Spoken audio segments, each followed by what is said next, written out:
Hi and welcome to this tutorial. Today's question: how do I start a small business for beginners? Stay tuned and watch from start to finish because I will be revealing a practical step-by-step guide and giving you some important guidelines which can help you to start a small business even as a beginner more easily.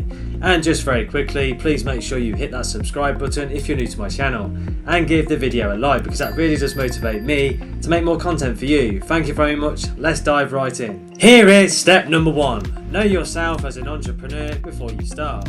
Starting a business is a process that requires an enormous amount of thought and careful examination. First, you need to take a good look at your strengths, weaknesses and your skills.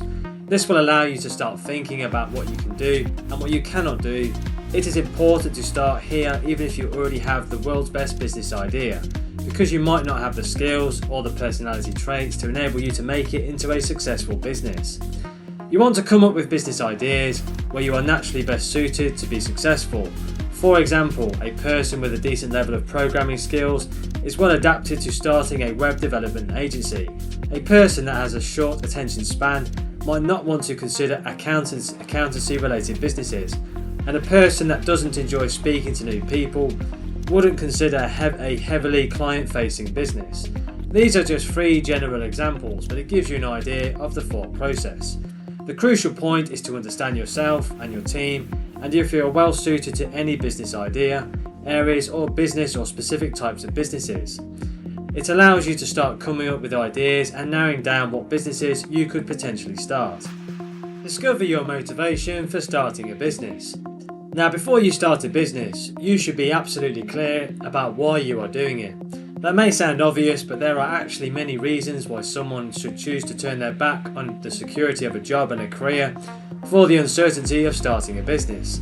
So the clearer you are about what exactly you are trying to achieve, the better chance you have of actually achieving it. Wealth, power, fame, saving the world. Most entrepreneurs are motivated by a mix of these things, although most wouldn't like to admit it. Understanding what is driving you to start a business is a major factor in determining what type of business that you should actually start. Now, why is this? Because when a business you start isn't aligned with your personal ambition, it is much more likely that you will fail or not get the results that you want. You should make sure from the beginning that your personal goals and drive are compatible with your business. For example, someone who seeks wealth might want to look at companies in the financial services industry where fintech valuations and revenues are typically much higher than other startup businesses. Someone who seeks power and influence could achieve this through any form of media business.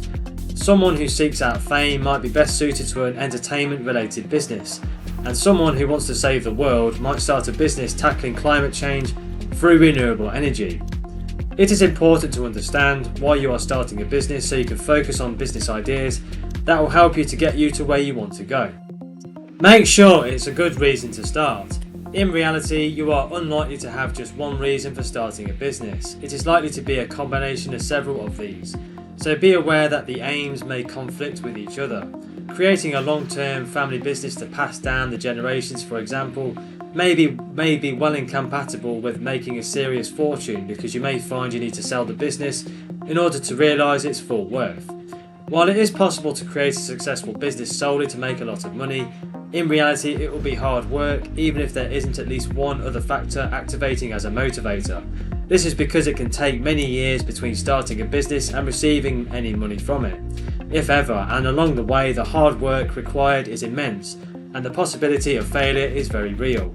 Simply pinning your hopes on a future possible pot of gold is unlikely to be enough to sustain you through the difficult times. So make sure you have a good reason, work hard and enjoy the ride. Understand your entrepreneurial passions. When it comes to starting a business, if you are passionate about it, you will be more likely to be successful. The main reason for this is simple. You will work harder and persevere more on a business that you are passionate about, thus be more likely to succeed at it. Often the only difference between an entrepreneur who starts a successful business and an entrepreneur who fails is passion.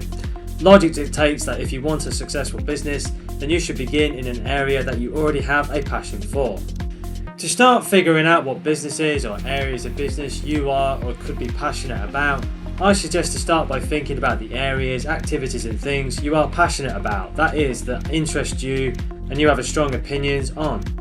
For example, someone who loves to hike might consider setting up a travel business. Someone who loves Lego might think about a toy or construction business. And someone who spent their whole life with a passion for music might start a company related to sound. When thinking of offline or online business ideas, I suggest to keep in mind that starting any business is hard enough. If you make sure it is one you are passionate about, you are much more likely to succeed. Let's move on to step number 2, coming up with a good business ideas. Coming up with a business idea is relatively easy. Coming up with a great business idea is a bit more harder. It is critical to your success that when starting out you explore as many ideas as possible before deciding on the final one that you will take forward. I will now guide you through the process of finding a great business idea that you can turn into a successful, profitable and online valuable business. The first thing to do is start generating business ideas. It is now time to start coming up with ideas. That is often a long and time-consuming process, but have some patience and you will bring to life some great ideas. Tip number 1, solve a problem that prospective customers care about. Start by thinking about what significant problems you could solve and how. Many successful companies start out on a mission to solve real problems that affect millions of people and provide a solution through their products and their services. For example, Tesla started with the objective of making the world's cars purely electric, and they are well on the way, having built a hugely successful multi-billion-dollar business in the process. Tip number 2, identify where you provide a better solution. I suggest to look for areas where solutions are already available, but you can do better than existing companies, either regarding efficiency, innovation or cost. For example, Apple entered the mobile phone market more than a decade ago, and as an underdog with a new innovative product and are now a market leader. Despite the fact the technology had been available for years, no one had brought the level of innovation the iPhone did to the market. Tip number 3, be cheaper than other businesses. You should look for areas where you can provide significant savings to the customer versus your competitors. These types of businesses grow incredibly fast, particularly during recessions. For example, Poundland is a great example of this kind of business. Since its inception, it used price as the primary differentiator to its competitors. Through offering the lowest price possible on a big range of consumer products, the business has grown to a highly successful high street chain. Tip number 4, innovate in a traditional slow changing market.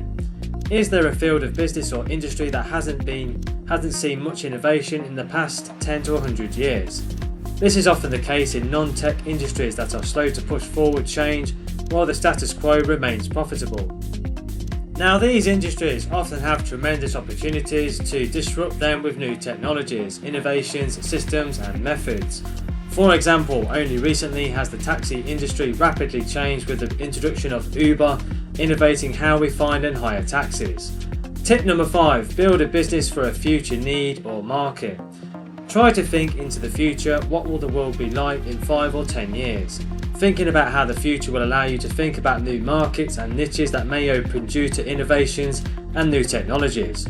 For example, cryptocurrencies such as Bitcoin in the last few years have grown to be significant markets by themselves, with a whole ecosystem of technology and infrastructure providers developing around it.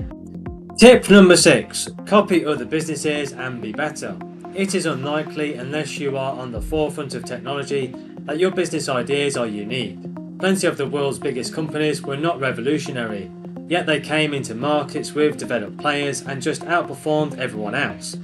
You do not have to have the most original idea to create a brilliant business. You just have to do it better than anyone else. For example, Microsoft came out of nowhere and beat every other competitor to become the dominant operating system provider in the early 1900s.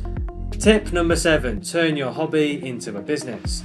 A logical jump is to take a hobby and turn it into a real business. Why? A hobby is something that you already know a lot about. Clearly you have a passion for, and you will know where to start.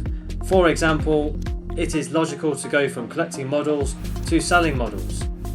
Tip number 8, think about a global business. The world is now a very global place. You can have a business in China and operate it from New Zealand if that is what you want. Globalization and technology offer immense possibilities to run businesses in new and emerging markets all around the world. If the conditions are not right for your business model in your home country, look for a country where they are. For example, Rocket Internet built their multi-billion-dollar business by copying innovative business models from developed markets and taking them to less developed markets where they were the only company. Tip number 9. Don't limit yourself to one business idea. It is easy to settle on one idea, but to give yourself the best chance of coming up with a great idea, it's best to pick a few examples to explore and compare. Tip number 10. If you're stuck, stop thinking. You can overthink it when it comes to ideation, so if you're stuck, stop thinking about it. Many times when you stop actively thinking about something, the solution or idea will come to you later. Let's move on to step number 3, research your business ideas.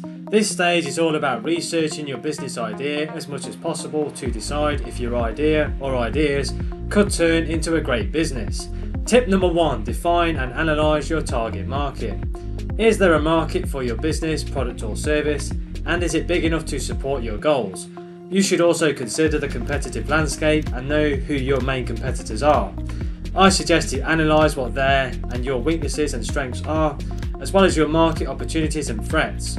You want a clear idea of the overall market and how your business would fit into it. Tip number 2, see if there's a demand for your product or service. Is there a direct demand for your goods, or will you have to educate customers about the need for your product or service? Tip number 3, understand your potential customers. You should have a clear idea of who your potential customers are, including demographic data and business details if you're selling B2B. Tip number 4, have a marketing and sales plan that makes sense.